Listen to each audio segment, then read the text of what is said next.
Boring. Another boring cooking video. You might as well turn back now. Ingredients out again today. What are we up to? Well, today we are making a really good sandwich. At least that's my intent. What we're doing is we're going to make a sandwich that is 2 levels high using 3 pieces of bread. There we have the bread browning on one side. What I'm trying to do here is slowly Texas style toast it. And then we're going to add cheese to the bread to melt it in a somewhat grilled cheese fashion. Spread that around nicely.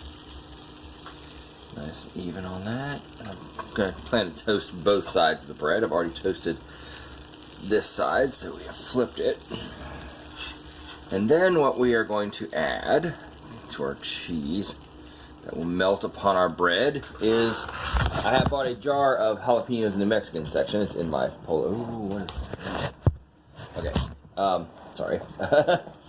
This jar was sauerkraut, but now I put the jalapenos, carrots, and onions in it that I bought. That was in the Mexican section of the grocery store where they have that. I've cut jalapenos up. I've added minced garlic to it and stir that around. So I got the carrots that came with the jalapenos, the onions that came with the jalapenos, the minced garlic, and the jalapenos that we will add to our sandwich next.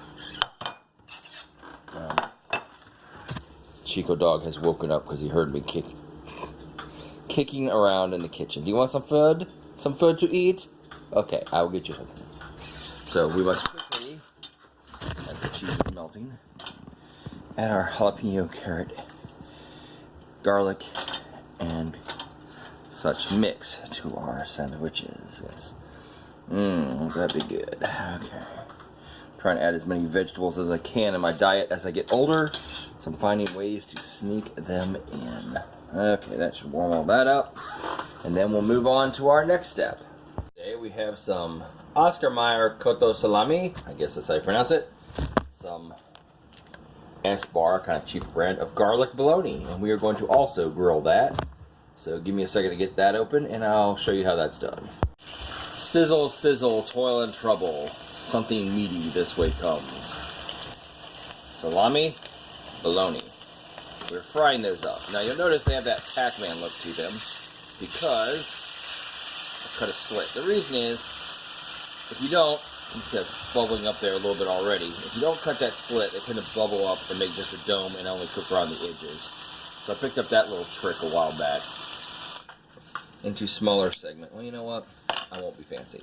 Let's do it the old-fashioned broke gourmet way and just break them apart with our fingers so we have olive bits. This was actually cheaper buying them whole this time because I bought them at the Dollar Tree. But there, now they're all squishy mishied up. We can take them and add them to our veggie layers. Yummy, yummy, yummy. Yummy, yummy, yummy. I gave Chico Dog a plate of the excess shredded cheese. He has already eaten it. And as we can see, he is looking at me, wanting more and more food. You still hungry? Okay. Get you some more food in a minute. It is actually sauerkraut. Oh wow, I said it wrong. Sauerkraut in the sauerkraut jar. I don't know where that kraut came from. I guess because I live in the South, that's an influence. But we're going to add some of that to our sandwich also. Because like I said, I'm trying to add more veggies to my diet. So I try to find excuses to throw them in. So there we have a nice layer of the sauerkraut upon the ultimate bologna sandwich. We're also toasting this other piece of bread for the middle. Ooh, it got a little dark. I should have watched that better. That's why I have it on very low heat. Because if I had it higher than that as normal, I would have just burnt the living bejesus out of that piece of bread. Anyway, bread not quite so dark on the other side. We have our sandwich parts. We put this in the middle as the sandwich. Then grab this. I should have used more cheese to hold it all together. I flipped it pretty good. Okay, I didn't get that perfect. We'll adjust that and give it a taste test in a moment. I almost forgot something very important. Let's take this top layer of bread off, replace our veggies. I almost forgot the horseradish mustard. Very important, as I like mustard and horseradish. And together they are pretty good. It's almost empty, and I had to buy some new mustard the other day, but I'm trying to use the last of this up. So add that on there. Get a knife or spoon that'll work. It's handy. I was using that to get the garlic out. So spread that around. Yum, yum, yum, yum, yum, yum, yum, yum. Okay, toss spoon in sink. Now, some people may end there. I will not. I like garlic powder also. There's garlic on there. A little bit of that. A little bit of that. I also like hot things. So, we will get our 100% pain sauce. Not the hottest thing on the market by far, but it's got a good, rich, fruity kind of flavor from the jalapenos, and it certainly is warm enough for me. So I want a little bit of that for flavor. Just a little bit, especially if you're not used to it. I realize I just threw my spoon away. So we'll use the fork now and mix that all in. Yum, yum, yum. Okay, mixy, mixy, mixy, mixy. Mixy, mixy, mixy, mixy. Mixy, mixy, mixy, mixy, mixy, mixy, mixy, mixy again.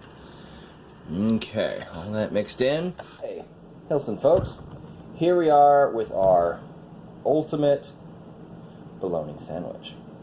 That includes bread, bologna, salami, mustard, what else did we put on there? Jalapenos, the carrots that came with jalapenos, the onions that came with jalapenos, olives, sauerkraut, all that stuff that makes a sandwich big, right? So here, she goes coming after me again. So let's take a taste of the ultimate sandwich.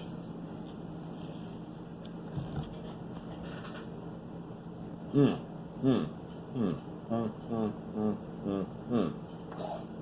was very good, in other words.